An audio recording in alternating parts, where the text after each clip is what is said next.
Hi, I'm Drew. And I'm John. This episode and every future episode is dedicated to the horror hounds and smokers out there who want to expand their knowledge of the genre and have a good time. Today we're talking about Mad Heidi, the latest release by Raven Banner Entertainment.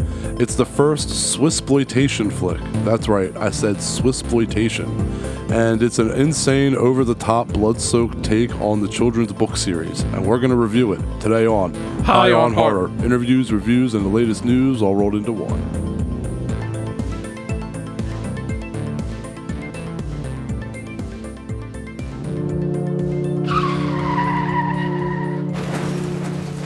All right, so while I talk about the backstory here of Heidi, John, you know what the drill is. What are we smoking today, brother? What do we got? Smoking some Grease Gun. Grease Gun. Don't have a whole lot of information on it, but it's an Atlas Seeds hybrid strain by crossing Gorilla Glue and Mythic OG. Oh. Grease Gun has the sticky green blocky buds of its parents with a savory blend of pine, earth, and sour terps. Nice. Effects are fairly balanced and expect THC around 20%. Let me check the bag here. Let's see what this one is. Oh, this one is 23.7%. Jeez. And I rolled this up 2 cones. Oh, hell yeah. Now, correct me if I'm wrong, though. I remember you texting me when you got Grease Gun, but I don't think that I've actually had this with you. I don't think... No, because I was in Washington when you texted me. You were like, hey, I got some new bud for the podcast called Grease Gun. Yeah. But I never actually got to try it, so I'm looking way forward back to from this. the mic when I responded to you. But, yeah, and, oh, shit, what was I going to say? Yeah, as you saw, that was originally a half ounce, so I've kind of... You've been I think there's, about an eighth? You've been chipping it down for sure. And, I mean, I still got another nugget. Fog Dog we had from a couple weeks ago.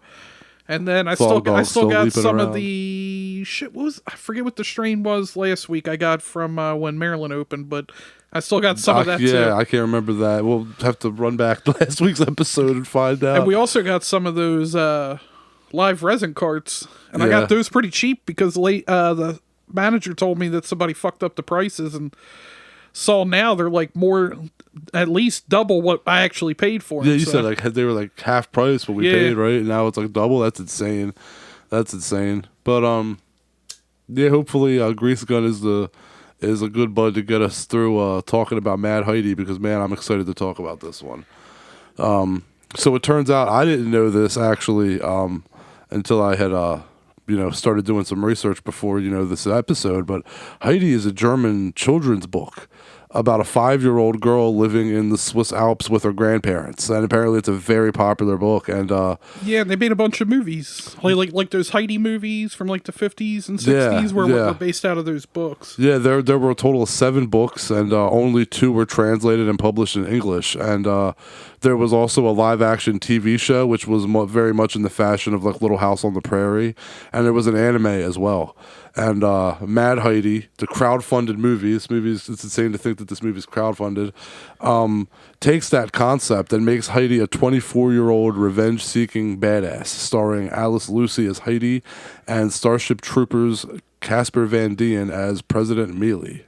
Also, I know you're not a big sports guy, but there is a big thing in sports because of the pre-play and time slots of cable. I wish I could remember 70s or 80s. I can't remember off the top of my head. The Grease Guns got me fucked up, but they call it the Heidi game. I think it was the Raiders. I probably should have looked this up, but it just popped in my head when we were talking about it. I want to say Raiders, Jets, something like that. Okay. They thought the game was over. Like, they didn't think the other team was going to come back. They cut away from it because they had the Heidi movie pre-planned. And when they went to the Heidi movie, the Raiders actually came back and won the game, and nobody saw it because the TV networks had switched over to the movie. Oh, wow. That's actually, so Heidi has a whole other reason to be in history. Heidi finds they call it now that game. It wasn't like it was just, I believe, a regular season game, but they call it the Heidi game. That's pretty cool. Well, Alice Lucy, who plays Heidi, she was ready for the role to be a combat type of role, ready for her first role to be a combat type of role, because she's a second-degree black belt in Taekwondo. and Casper Van Dien actually spoke with a dialect coach on how to get his accent right, and he intentionally made sure that he sounded a bit like Tommy Wiseau. So I know you appreciate that. Yeah, and we just had the 20th anniversary of The Room coming up. I've been talking to people about at work about the movie, and I keep hearing, "No, I've never heard of that movie." And I'm like, "You gotta fucking see that movie, man." He fucks a chick's belly button, basically. I mean, what does it say that like you were hounding me to watch The Room and I was hounding you to watch a Serbian film? We did. We have these movies that we make each other watch, and they're horrible for different reasons. They're totally horrible for different reasons. One more thing on The Room. I can't remember who it was, but somebody said, "Is The Room really a bad movie?" Goes back to the whole Joe Bob thing. Okay. If you are entertained and you enjoy watching it, is it really a bad movie? And I said, good point. I mean, that is good, but my thing with that is that, sure, it's an entertaining movie, so maybe it's not a terrible movie, but are you or are you not laughing at the movie for all the wrong reasons? Is it bad intentionally and that's why it's funny, like Return of the Living Dead, or is it so like bad because it's trying to be serious that it's funny? It's bullshit. That's where you I did not hit her. I did not. That's where that line kind of transcends between like a good movie and a bad. I get that it's not boring, but it's like, but how could you? It's like Sharknado. Can I really say Sharknado is a good movie even though I was entertained? I mean, just because I was entertained, it might not suck, but that doesn't make it a good movie. You know what I mean? But it doesn't break Joe Bob's cardinal sin. Agreed, of being boring. Yeah. Anyway, this shit fucking my lungs up. I tried hard not to cough a second ago. But Josh loves it when we cough.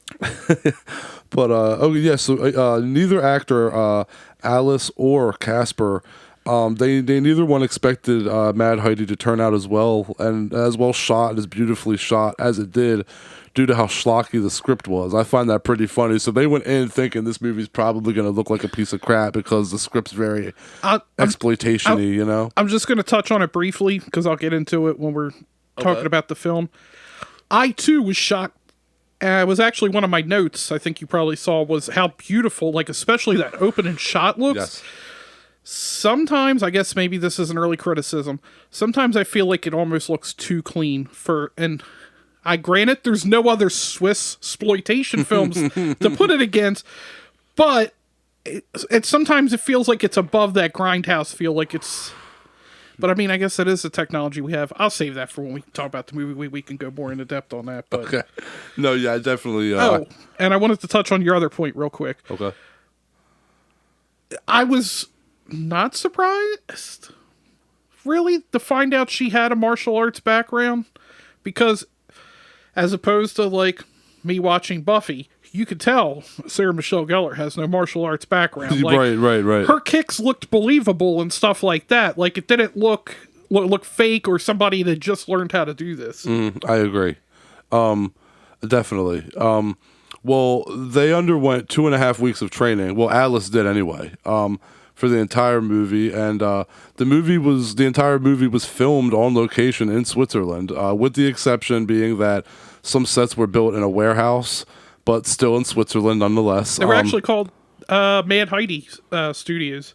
Yeah, and this is the first feature-length film by both directors Johannes Hartmann and Sandro Klopstein. Hartmann had done some short films, and Sandro had no prior directorial efforts. All right, John, you're up. Yeah, just to add on the stuff here before we get into the movie itself. Yeah, I want to see some more movies from these from this director. Agreed. I guess it's a little bit of a spoiler, but I want to see some more Swissploitation films. And that is a hard word to say, by the way. I agree. But we'll talk more later, like you said. But the one thing I wanted to say to kind of bounce back with what you were saying about, I feel that the movie does look super clean and fresh until the revenge starts. Because then, like, I think of the end shot. At the end shot, the film's even grainy, almost looking like it's dissolving. So I feel like the movie kind of degrades in like texture as it goes on. You know, I'm going to need to rewatch it for that, but I did notice that the beginning starts off super bright and fluffy, and then the ending is very gritty and grindhouse. So I'm like, maybe it kind of eases into that over time. I didn't catch that, but I think that's what happened. Yeah, and, mention about Heidi. The whole time I was watching that, I was like, is this supposed to be a play on that? And I was like, damn. And then when I did the kind of same research you did here a little bit with that, and I was surprised that they connected. I'm surprised there wasn't, without diving too deep into it, any kind of copyrights or anything they had to work around. Yeah, some sort of like red tape. I agree. I thought that as well. But yeah, so I guess that's kind of it for the backstory there. We can kind of move along into the film itself. All right, well, let's get into the movie here. As always, we're bad with not talking about spoilers, so if some slip out, sorry. So yeah, you've been warned, but I'll try to catch myself if I start getting ready to talk about spoilers. Anyway, Mad Heidi is a 2022 film, and it's the first in a subgenre being dubbed Swissploitation, which let's see how that turns out. Is that going to be like Canadian horror where it doesn't really go anywhere? Or are we going to get a bunch of Swiss films? Bring it on. I'm for it. Heidi's set... Pause. God damn.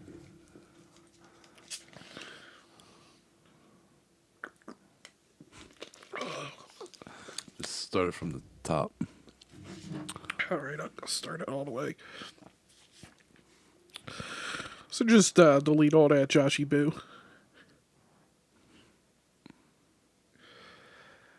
Mad Heidi is a 2022 film that's the first in a subgenre being dubbed Swissploitation, which I guess we'll see how that goes. It could be like Canadian horror that Joe Bob rags on. Talk about how people say they love Canadian horror and there's like 3 good films. I think Joe Bob would love this movie. I do too. Saying. I feel like this would be a perfect film for the last drive-in. Agreed.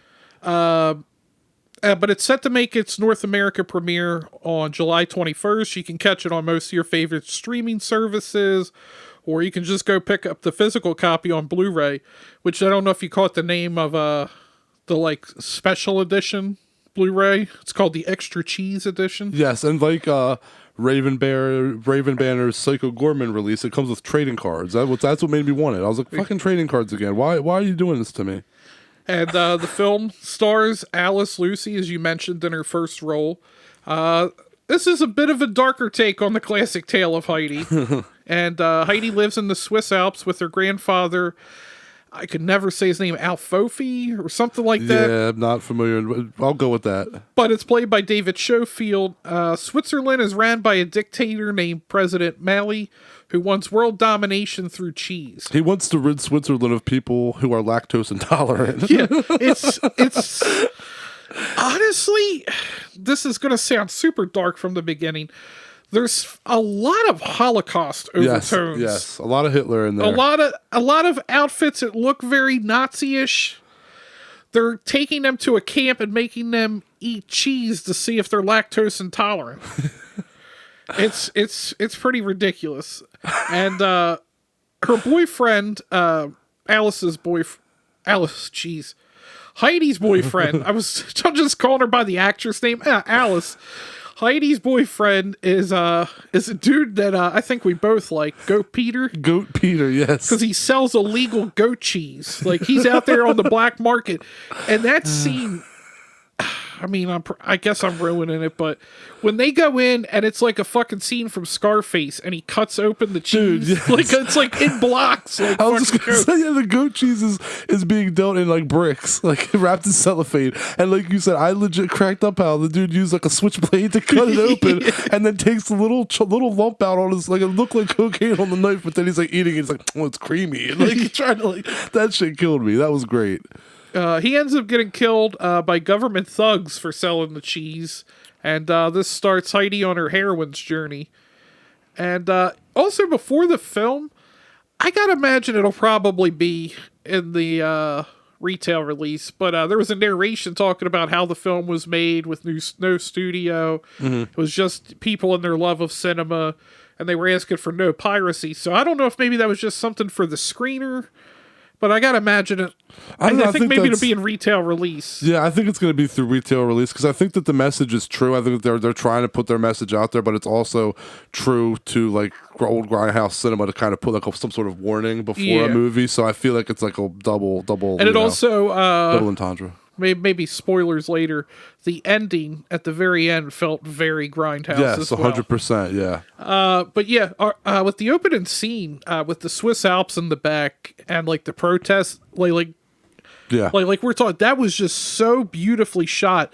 I honestly was watching it and was in awe. I'm like, this is completely crowdfunded, Yes. and this looks like major studio quality. Yeah, man, like absolutely. It amazed me. This is one of, if not one of the best independent. I knew you were going to say independent films for cinematography. One of the best shot, amazing. crowdfunded films I've ever seen, if not the best. Like, I'm thinking about, and we're just watching the screener quality too. Right, right. And I'm like the production quality of the filming, just beautiful visuals, like you said. To me, like the way that I took a note when I was watching it was it looked like a fairy tale on celluloid. Yeah. Like straight up, like absolutely beautiful. And there was no like enhancement, I don't think. It was just legit daylight and on location in Switzerland, and it was just gorgeous. Yeah, and we're changing up the format a little bit. We're just kind of from here on out just going to just talk about different parts of the movie instead of holding your hand through the plot. But I wanted to talk about Goat Peter again. Yeah. Because like we said, you know, the cheese is treated like cocaine basically. Yeah. And he dresses like a pimp, but also is wearing lederhosen. Like, it's amazing. Like he's legit like a Swiss pimp, you know? Yeah. But walking instead of but he walking around with that goat cheese. Yeah, walking around with slanging that goat cheese. But also with goats, walking with goats. Like, absolutely awesome. And he's just known by Goat Peter. Yeah, that's just his name, Goat Peter. Yeah. Like, nobody in the film ever refers to him as just Peter. It's Goat Peter. And there's just so much, I feel like, just tongue-in-cheek humor in this movie. Dude, okay, I just want to say that the movie's tagline is, it says, it's the most cheesiest movie you'll ever see.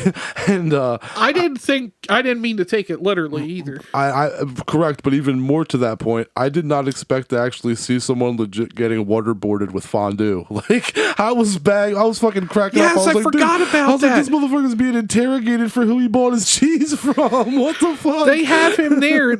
Like, basically, if I could compare it to something else that maybe a lot of people have seen, would be Game of Thrones. When Daenerys' brother gets the gold crown, like, poured on his head. Yes. Except if he was laying on his back and they poured it all over his face. It's just hot fondue. I forgot about that. But I remember watching it, and that was, like, the first scene I went, okay, I think I know what kind of movie this is going to be. This thing's like Enter the Fist, like, ridiculous. Agreed. And I will join you in that. I think that at this point in the movie, if you're like John and I, if you're loving it, then you know you're gonna love this movie. Basically, like right now, at this point in the movie, you should know whether or not you're gonna like this movie. If you're still having doubts, this might not be the movie for you. I 100% understand why people might not like this movie. You just kind of gotta have that sense of humor. And it's self-aware. You have to understand that it's self-aware. Like, it's intentionally ridiculous. It's intentionally ridiculous, but everybody plays it straight. Yes. And I know a lot of people don't like that kind of stuff. And I think, to me, that's what makes it funnier, is just how straight everybody's playing it as if it's 100% serious and real. Like, but like, dude, also, I wanted to say, President Melly, tell me he doesn't look like M. Bison from Street Fighter. Dude, he looks like so many people. He looks like Tom Brady. I thought he looks a little bit like Tom Brady. My wife brought up somebody his else. Outfit is what I meant, like with the hat. He kind of looked like yes, okay, yeah. No, he also looked like face-wise, he looks Gaddafi. like Tom Brady. That guy was like, was it Syria? I think he was the head of Syria. Yep. Yeah, Muammar Gaddafi. I thought he looked like him. Absolutely. But like, yeah, and there's obvious like nods to him, like being Nazis. They're like Swiss Nazis, basically. Yeah, essentially. They want the pure race, but you have to be lactose. Not lactose intolerant. You have to be lactose intolerant, or you have to just you have to be lactose tolerant. Yeah, you have to be lactose tolerant. There you go. But yeah, again, like as far as the Hitler Nazi Germany thing goes, instead of fucking making like super soldiers, this dude's aiming to make a fucking super cheese. Yes. That shit is ridiculous. Again, amazing though. Oh, I'm not even near the mic. Josh gonna be mad. Commander Noor. Let's talk about, since I lit this other cone. Homie's blunt was like shaped like a like a block S. Dude, I know. I thought it was hilarious when I saw your notes that we both made notes on the janky cigar. That thing was crooked as hell, man. But when we were talking off air, later in the movie, you didn't see it, but I noticed it watching. There was somebody in the crowd who also had like a blunt in their mouth, and it was just as jacked up as Commander Norris. I love how it's a cigar, but you have to call it a blunt. It's a blunt, dog. You think Norris hitting the blizzies, the blizz in it? Yeah, before he blows people's heads off. He was actually a pretty funny character. He was a dick, but he was pretty funny. He was kind of heartless, which I thought was funny.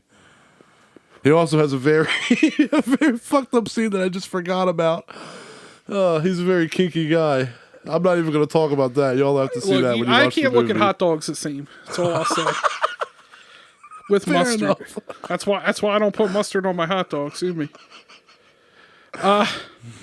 Also, we were talking about references. Mm-hmm. The one that made me laugh and just went, why? Who thought that we needed a quote from Malcolm in the Middle? Yep. It's the classic meme, the future is now, old man. I heard that, I went, what the fuck? Also, I want to talk about the score. It had that like spaghetti western, like Dollars trilogy kind of like twinge to it that I thought really added to it well. Well, hold on. First, before I talk about the score here, I just wanted to say that you were right in the whole like Malcolm in the Middle line. I did catch that, but also there's some Starship Trooper love in there as well. All the people, there's all the people that are saying, you know, I'm doing my part, you know. So there was that like love for, and actually that was in the script before Casper got hired for the role. So nice. That worked out. But in regards to what you were saying about the Western score, no, I definitely dig that, but I really personally, to me, the thing that stood out to me was I really liked the training sequences and how like Heidi was her training, how it was like homages to the classic Shaw Brothers movies. Like it's funny because a lot of people see those training scenes and think of like Tarantino and Kill Bill, but he was referencing the Shaw Brothers movies with his sequences, so it all comes back to the Shaw Brothers and their influence on kung fu cinema and how like they're the stereotype of what you expect from like a warrior's training process. I thought that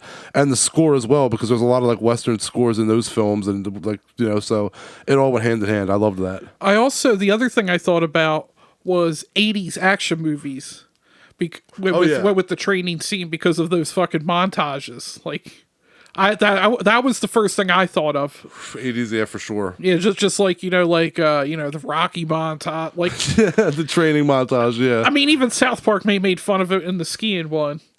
They're like, if you got to do some train, I think like the lyrics is something like, if you got to do some training and you got to make it quick or something like that, you're gonna need a montage. Can I pass the lighter, brother? Yeah. Thank you. Chia. Let me see. Let me get back to my notes here. Oh, Goat Peter's dad. Yeah. Oh man, that guy. He was like, he killed your son. Then he's like, you want us to get these three old men? And like he's like, let's go tear that motherfucker a new asshole. Yeah, I was like, I messaged you. I said, I've got the line of the movie. I was like, what, 34 minutes in? You were like, no, it was farther than that. But you were like, yo, I got the line of the movie, and I said, what's that? And you said, let's go tear that motherfucker a new asshole. And I started cracking up. And also, I want to say, is Heidi the new Ash? In a way. This girl has so many one-liners, and I laughed at them just as much as I would anything coming from Ash and from Evil Dead. They're ridiculous. They were just so stupid, and the way she delivers them is just so perfect, too. I agree. I totally agree. It was perfect delivery, and that's what makes it funny is the delivery. The joke can go flat just from how it's said, obviously. And the neutralizer. His armor, that was fucking badass. Which I like how when they put his name up there, because before we see him get into like this fucking badass armor, he's literally naturalizing citizens. He's there stamping papers, rejected, and then they send him out, and he's like, it just says the neutral and then -izer. And his armor is bad. I was expecting him to just be like a little bitch. Agreed. And then he ended up being the bad mother. He was big boss of the movie. Yeah, I guess we're getting into some spoilers now. Yeah, no, his armor looked awesome with the bull horns and everything, and his weaponry too. How like he's like fucking arms shifted, and then he started having like ball and chains as Yeah. weapons for hands. You know, like pretty badass. It reminded me of that one dude, which also later there's another scene. Yeah, we're in spoilers here, so woo, woo, woo. This is like the gladiator part of the movie too. Yeah. Like, they fight in basically a coliseum, which is where the guy had the fucked up blunt, or cigar, if you will. But his armor, even before that, I was like, oh, this feels like that dude in Gladiator that Maximus fights in the Tiger Pit. And he has, like, that armor, and he has to, like, stab him through the helmet. Yep. That's kind of what he reminded me of, and then they literally basically just had a fight in a coliseum, which it's funny because I already said we're in the spoilers, but with the French, or they're trying to make that deal with the French, and he's trying to like mind control them. They have all these kinds of cheeses they're developing for different purposes, like, and so they're trying to mind control the French, and like Heidi's basically Maximus because she's it was everything but are you entertained? Like, she cuts the dude. She cuts no Joaquin Phoenix in the stands. Stabs the naturalizer in the balls. Remember that? And then he gets decapitated. Yeah. Well, she thinks that cutting his nuts off will do the trick. I mean, that was a lot of blood. I don't know how Walks it away. did. Balls fall to the floor. She walks away thinking, "Oh, I won." Just pissed him off more. But Bro. I'm gonna be real for a minute. I'm fucking struggling. This grease gonna hit me. Ooh. But yeah, let me see here. Yeah, that was like the gladiator part of the movie. Yeah, the neutralizer looked really fucking cool, and the fight scene was really well done. Again, like really well done. Like for like the first role from someone from this Alice Lucy, like, and the choreography and the way the fight scene was done, like. I think that, you could tell that it was low budget, but the editing job was really well done. It kept things like from looking sloppy and looking really tight and good. It was a really well done. Yeah, it was a really well done fight scene. Like, I was surprised. I want to know how much of the budget went to blood, because this was right after the fight where she killed the neutralizer. I said, this is so bloody. That's all my notes said. Dude, it's wickedly gory. It's way gorier than I expected. I mean, and if you're going to claim you're an exploitation film, you need to bring the blood. The kills were fantastic, and the practical effects were well done, man. Really well done. And I'm sure we can just spitball here, but the last thing I had here on my notes was, I want more of these films. No, like, yeah, we talked about that earlier. I'm down. I want a sequel, and it's funny because Alice Lucy actually said that if there is a sequel, which she hopes there is, she said she wants the sequel to be like Terminator 2. She said everybody likes the first one, but everybody loves the second one. So she said she has Terminator 2 aspirations, and she was even referencing the Sarah Connor Chronicles, the show. So there's a lot of Terminator aspirations for the sequel. We'll have to get her on here to talk about Mad Heidi and Terminator. Yeah, let's just do a Terminator 2. Finally, we get to talk about Terminator we'll have 2 her with somebody. On to review Terminator 2 with Hell us. yeah, man. So for me, I think that everyone involved with this movie had great success in capturing the ambitiousness of the story with a low budget without making it look low budget. I mean, it's just crazy that they made it look so good and it's so smooth. It's a lot of fun. It's worth rewatching. It's worth owning. It captures the aesthetic of grindhouse exploitation movies. I was thoroughly entertained. 8 out of 10 for me. Yeah, I was making the joke about I don't know where to rank this, and I was making fun of one. I got my wrestling reference in, Dave Meltzer, old Dave Meltzer, about the joke about if you don't know if it's that rating, you're debating kind of, you almost just have to knock it down if you have to debate it. And that's where I'm at, is with an 8, but I'm like, is it an 8, a 7.8? I mean, is it 8 too high? Yeah. I mean, enjoyment wise, 8 out of 10 for me. Yeah, all right. You talked me into it. I'll bump it up to an even 8. It's funny, the movie wasn't even over. And I was like, I want to watch this again. And it wasn't even over. And I still had like 35 minutes left. And I was like, oh yeah, I'm definitely going to watch this again. I really, am I going to put out the $40-some to get this physical copy? I think I might. But you know, it's funny because our screener copy that we were sent, because the movie doesn't come out till the end of the month, it doesn't expire for like a couple of weeks, and I thought I might be back here. I might be back here watching you again. Yeah, and sometimes when we get some screeners, like, I'm not saying they're bad quality, but they're not, 4K. They're usually, 720 or 1080p, which, I mean, it's not bad at all. But, like, this was crisp. Like, this is one of the crispest screeners we've had. Yeah, yeah. But, agreed. Yeah, I'm excited to watch it again. And like I said at the end, they kind of alluded to a sequel. I can't remember the other person's name off the top of my head. Oh, yeah, that's a good one. That's a good one. Yeah, you got me. I did not think she was going to make it. I did not remember that. But it's kind of, they did kind of like how Robert Rodriguez did with the Machete movies, and how like Machete ended and it was like, Machete will return in, Machete kills, and in Machete kills again. And so like Clara? they kind of, was it Clara? Yeah. Yeah, so Heidi and Clara is going to be. Yeah, it was like, Heidi and Clara will return. Heidi will return in Heidi and Clara. Yeah, so. And also, how I said I wanted a sequel. It was a total epic death scene, too, for a villain that, deserved it. Yeah, I just ruined what I meant to say in reverse. But what I said is I wanted to rewatch it. Also, I was thinking, like, damn, I want a sequel. But I'm like, what the fuck would a sequel be at this point? I think it's good being left alone. But like I said, if you tell me tomorrow, hey, Bad Heidi 2's happening, I'm like, all right, cool, I can't wait. And if this is what Swissploitation is, I'm here for it. And shit was fun. Let this be the first of many. Yeah. So, I don't really have anything else to say on that. I don't know. You got anything I'm good. We can close her out. Bitch up? No.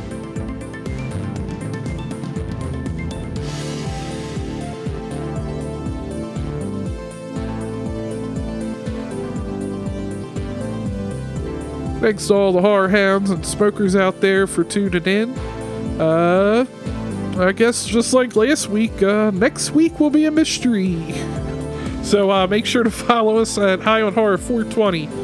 Facebook, Instagram, Twitter, TikTok. Send us your PPA questions at highonhorror420 at gmail.com.